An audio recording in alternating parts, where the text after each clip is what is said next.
All right, you guys, we are officially more than 2/3 through the year. Can you believe that? So this got me thinking about how powerful it can be to set money goals according to time. So today, I want to go over some tips for finishing out the year financially strong. So it's the beginning of September, which means we've got a little less than 4 months left in 2024. So it's not too late to set a goal and accomplish it.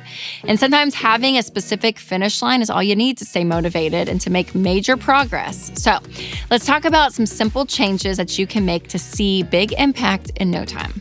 So my first tip or challenge to you is to finish the year financially strong is to revisit your current goals. So we all were like, yeah, New Year's resolutions, like way back when, right?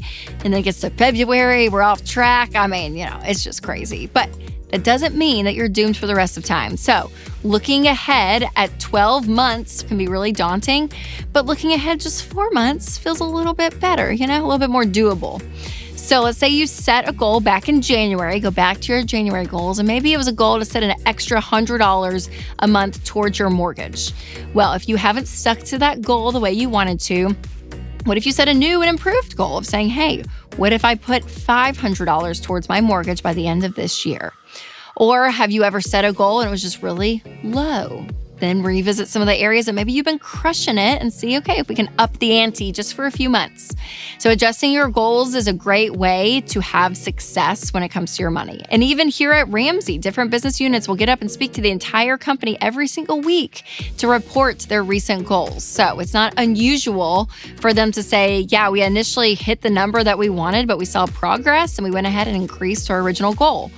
Now, regardless of whether you go back and you're like, oh yeah, I made great progress when it comes to my goals, make sure that you are using data to inform your financial goals for next year. So speaking of that, my second tip is to finish the year strong by going back through your budget and do a deep clean. So the trick I'm about to explain to you is one of the many reasons why I love the Every Dollar budgeting app. If you open your Every Dollar app, you can click Insights and you can look at trends of your own personal spending habits. Pay attention when you might have overspent in an area, or maybe even certain months you'll see, oh gosh, we were, over budget here, or maybe we were under budget. Maybe we ate out a lot during the summer, or maybe there was a birthday party that we forgot to budget for. Like whatever the patterns that you're seeing in your budget, think of those for next year. And if you've never tried out the Every Dollar budget, it is a game changer, you guys. Go to everydollar.com/Rachel to get started right away. All right, my third tip to finish the year financially strong is to focus on debt if you have any. So if you are using credit cards, for instance, maybe you make a commitment to say no more credit card spending till the end of the year. Or maybe you just ditch them all together, but sometimes it takes people some baby steps. Or maybe you're paying off debt, but you're kind of in a slump and you're like, oh my gosh, I don't know if I can do this.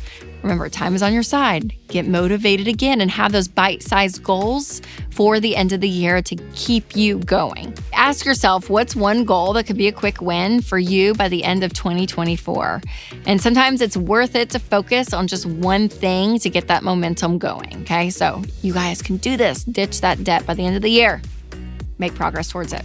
All right, before I share my last two tips for finishing the year financially strong, I would love to tell you about one of our sponsors, Christian Healthcare Ministries. So when you go against what society thinks is quote unquote normal, like avoiding debt, for example, it might sound or seem really weird at first, but that's totally okay. We want you to be weird if that means you're actually doing things intentionally, including how you spend your healthcare dollars. And one way to be intentional is with Christian Healthcare Ministries. CHM isn't health insurance. They're a health cost-sharing ministry that's helped hundreds of thousands of families like yours take care of healthcare costs without sacrificing their freedom. So find out more at chministries.org/budget. That's chministries.org/budget. All right, my fourth tip for finishing the year strong is to budget for Christmas. I know. I mean, think about all the holidays coming up. You got Halloween, you got Thanksgiving, you got Christmas. And listen, Christmas is usually the one that you're going to spend more money on. So make sure that you're planning ahead for it. So budget for, even the kids' Halloween costumes. Yes, budget if you're going somewhere for Thanksgiving, be thinking about that. And think through, hey, are there limits that we want to put on Christmas this year? Are there limits for each spouse and what we're going to spend on each other? Think through all of these things, because the truth is, It is coming, y'all. The holidays are coming. And the earlier you can budget, the better off you're going to be because you're not going to make impulse decisions and rack up debt. And come January, February, March, you're kicking yourselves thinking, golly, why didn't I start saving earlier? Well, here I am telling you, start saving. All right, my fifth and final tip for finishing the year financially strong is to make a goal to save or invest a certain amount of money by the end of the year. So whether this is contributing, an extra $50 a month to retirement, or maybe you want to save $1,000 before December, whatever it is, have a goal out there. As humans, I think we're tempted to think, oh yeah, I'll be disciplined later. I just need to get through the holidays. I'm not going to worry about it. This is the time now to implement some really great habits, you guys, and to be thinking through, hey, we can put some money aside and save. Because again, this whole idea of finishing strong is I want you to have some goals in place that you actually accomplish. And you actually say, oh my gosh, at the end of the year, look what we did, in the last quarter of the year. And that's going to really take you into January with a lot of momentum.